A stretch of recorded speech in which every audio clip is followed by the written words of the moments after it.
Hey y'all, welcome back to my channel. I'm Tanner. So last week, in the end of my video, I said I wanted to do a singleness slash relationship video series. So I'm gonna start that. I felt like the first video I should tell you guys my testimony and my story. So this video will be that. Yeah, next week we'll be getting into everything I learned and all the growth and that kind of stuff. So, okay, I felt from a very young age I knew part of God's plan for me would be to get married and have kids. I can't remember when I first started planning my wedding, but I did it a lot. Yeah, guys were never really super interested in me, I guess. High school, nothing. This is why the Bible says let the guy pursue, but I'll get into more of that definitely because yeah, that's a big part of my story now. But yeah, I would message guys, obviously not inappropriate or whatever, but just to talk, and then hopefully maybe we would date if they liked me, whatever, I don't know. But yeah, it never worked out. And then the end of my junior year in high school, I took a gym class, but it wasn't really a gym class, it was more a sports class, so we would just play all the sports. Oh, it was my favorite. I met a kid, he was a senior. Yeah, long story short, blah blah blah, we started dating, and it got really abusive really quick. I'm not gonna go into detail just because I know there's younger kids that watch my videos. But yeah, he was abusive, physically, mentally, emotionally, sexually. Sexually was probably the worst. Yeah, so that went on for a year and a half. He was super possessive and obsessive over me. I know a lot of people, unless they've been through it or have been super close to someone that has gone through it, don't understand oh, but how could someone force you to do that? Not only is it physically draining, it's mentally and emotionally draining with someone dealing with someone like that. I wish no one ever had to go through that. It's terrible. Towards the end of our relationship, I graduated high school, and then I have family. My dad is from San Diego, California. I have family out there still, and they paid for my brother and I to ride out on the train with my grandma to go visit all of them. As soon as I knew we were going, I was like, holy cow, God is sending me on this trip so I can get away from him, because he literally wouldn't leave me alone. I couldn't even hang out with my friends. I basically lost all my friends for a short period of time because I could never go see them. I was like, I'm gonna finally be able to break up with him. Finally. And he was super manipulative too. I think it was the night before we left, he had been crying. And when he would cry in front of me, it would just be to get a reaction out of me. I could tell he wasn't really upset or whatever, it was just manipulative. Yeah, he had been crying for weeks about it.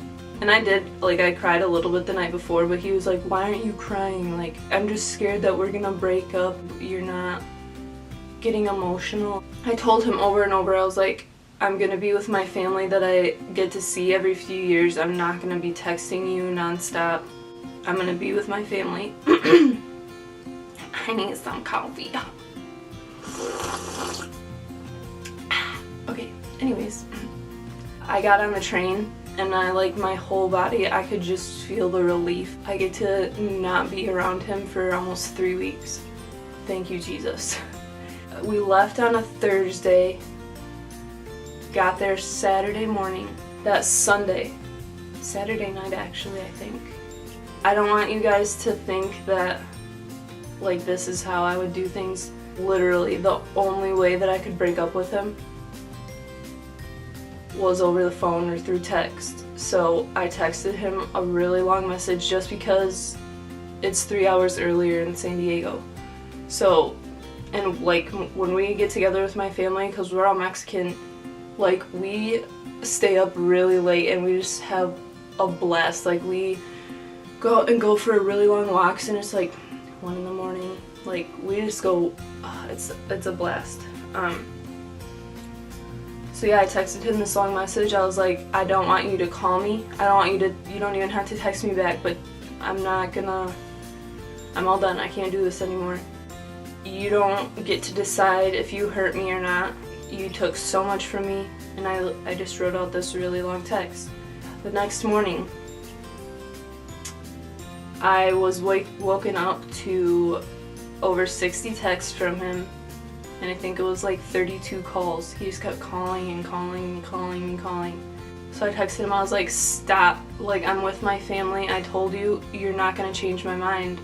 We're all done. And for 5 months, he didn't leave me alone. And I didn't want to see him when I got back home. I was like, I'm not gonna see you. No.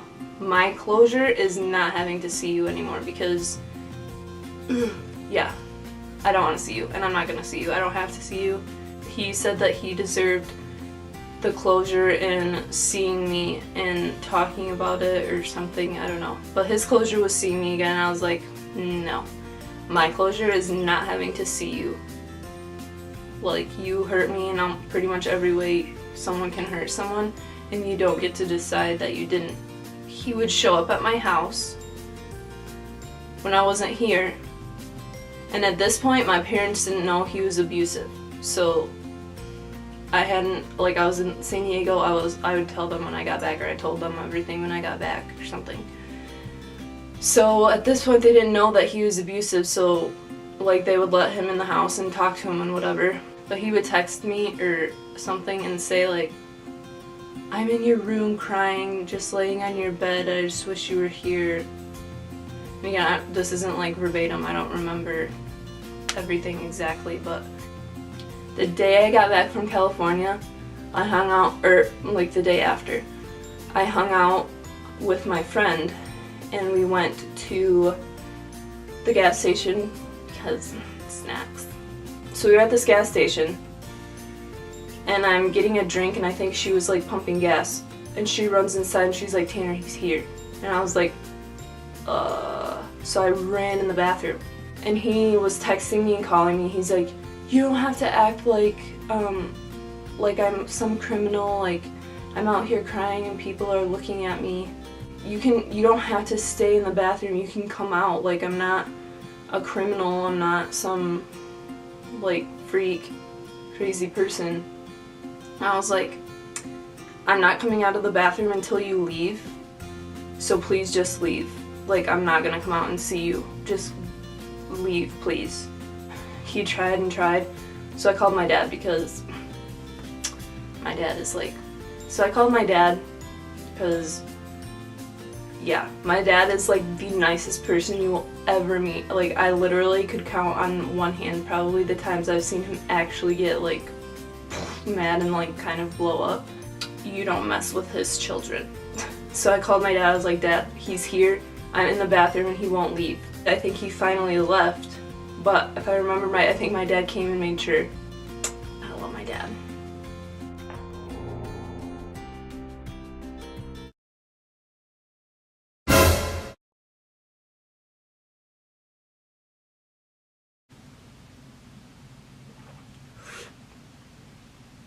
Well, that was good. So, and then there was a time that he wanted to talk to my parents and like apologize. So they were gonna meet him at a Burger King that's like 2 miles from our house. He's texting my mom, he said, and I was like reading my mom's text for her because she was driving. He's like, okay, I'm almost to your house. And I was like, I thought you guys were meeting him at Burger King. She's like, we were. So I told him, I was like, this is Tanner. You're not coming to our house. You said you were meeting them at Burger King. Do not come here. Go to Burger King. He's like, oh, haha, I'm already turning onto your road.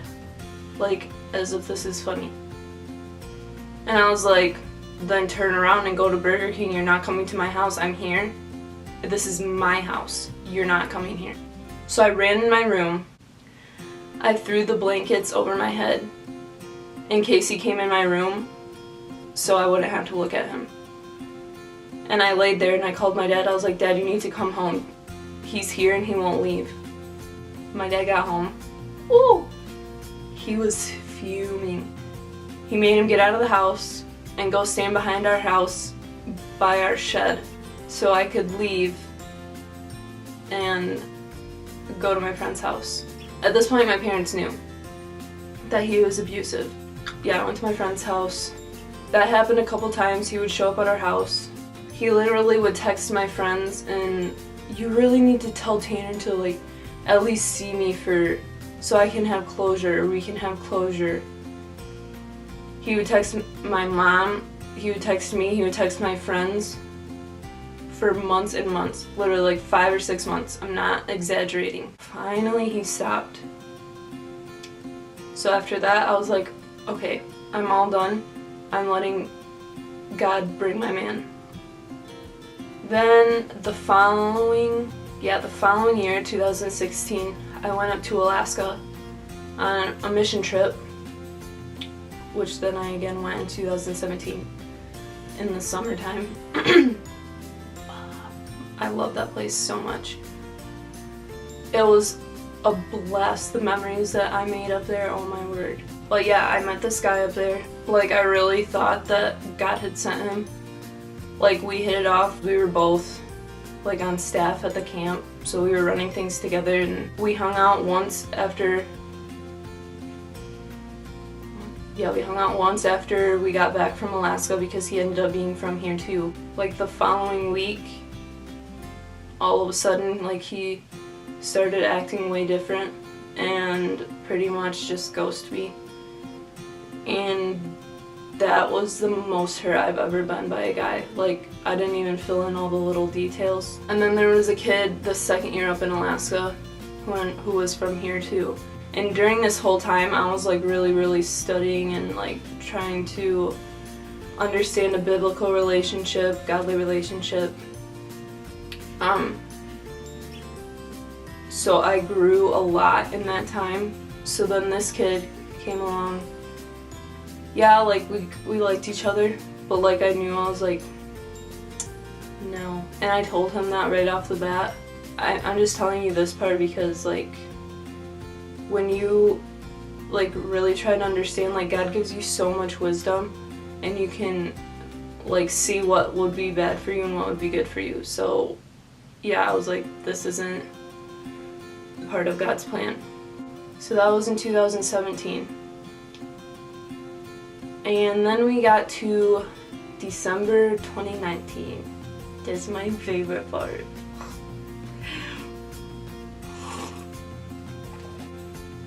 Again, praying, getting involved. I would go on mission. I went on mission trips. Like I said, I went to Alaska. We went to Mexico where my dad and his siblings and my grandparents grew up and ran an orphanage. So my friends were like, I was getting really discouraged. I was like, God, I'm like pursuing you so hard. Please just give me something about my future husband, like anything. I just needed like some like uplifting, you know? So 2 of my friends were like, Tanner, why don't you just try online dating? Like, then you're not, like, you don't have to go and meet them. You can decide if you want to like pursue anything online starting out. Like, there's no pressure whatsoever, like nothing. I was like, okay. I didn't feel like God was like, no. And I didn't say yes right away. I did my like, not really research, but like I prayed about it and like I studied hard for a little bit, and I was like, okay, I don't feel like that's a red flag. I don't feel like God's saying, nope, don't do that. So we made our profiles, and I made my profile. My friends helped me because one of my friends, she met her husband on a dating website, so she knew how to do it all. And there wasn't anyone really. There was one kid that like was like, okay, maybe, and he went to a church like really close to where I live. But like I couldn't even see his face. Like, I didn't even know his names. All I knew was he went to this church. So, this is gonna sound like creepy, but no. So I just went on Instagram and went to this church's Instagram just to see if like he popped up at all.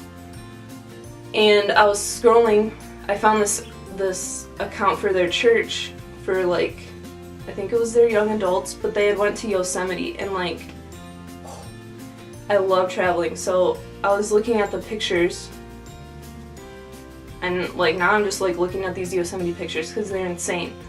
And then I saw a group picture, and oh, I'm sweating. And there was a kid laying in front of the picture, like posing. And I looked at him, I was like, it wasn't this kid, but I was like,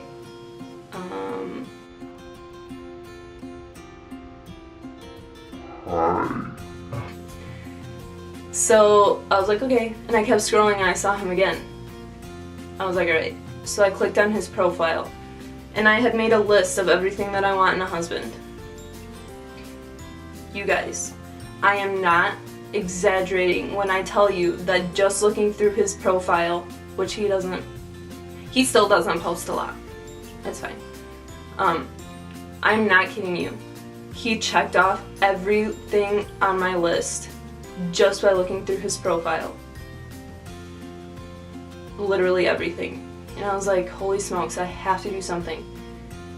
And I've always wanted to live in California. That's always felt like home to me. Like I said, my family's there, my dad is from there. That's like my place. And I saw that he had been to California, and I was like, perfect. So I was like, okay, I gotta do something. And I was like gun shy of messaging guys now because, one, like,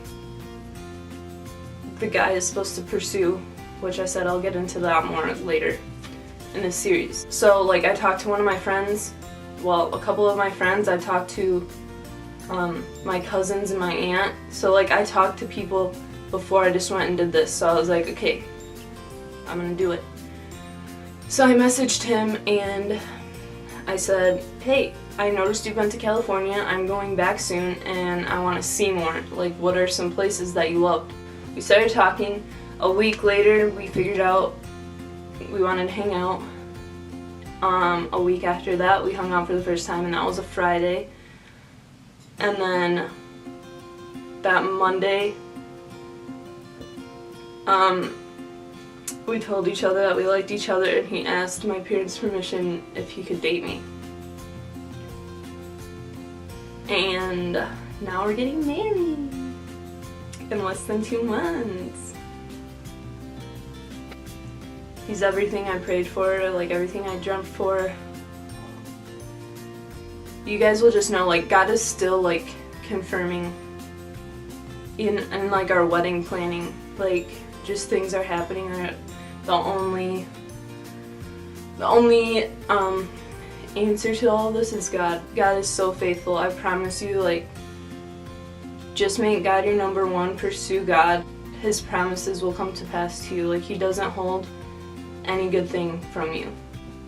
I'm sorry if it seems like I'm kind of just cutting it off right here, but it's already gonna be really long. I hope this encourages you guys. Like, if you guys ever need to talk, I always I'll link my Instagram below and Twitter if you guys want to DM me. I literally will tell you whatever you want to know. Like, you can ask me any question about the abusive relationship, whatever. Like, I don't have a problem talking about it, even like the nitty-gritty. Because God has confirmed over and over that this is going to be how I help, which I think I said that in the last video. But yeah, I will talk to you guys whatever you want to talk about. My DMs will always be open, so yeah, go for it. I just hope this really encourages you, and that God spoke through me and that you hear his voice. Yeah, you guys are worth it. You are worth the wait. Your husband is worth the wait. It's such a blessing, like. And I really, really quick. In that time, I really held on to I'm gonna check that so I don't send you guys on a wild goose chase. Is that the term? I don't know. Ephesians 4, verse 2 and 3. So, and Romans 8:28 are the two verses that I really like held on to for encouragement, and I spoke that. And I thanked God for that. So, yeah. I'm not sure how long this series is gonna be. It can be like a couple videos. It can be a lot of videos. I thank you for watching. Have an awesome, awesome week. Be safe. And we will see you in me and who? I will see you in the next video. Catch you later. Bye.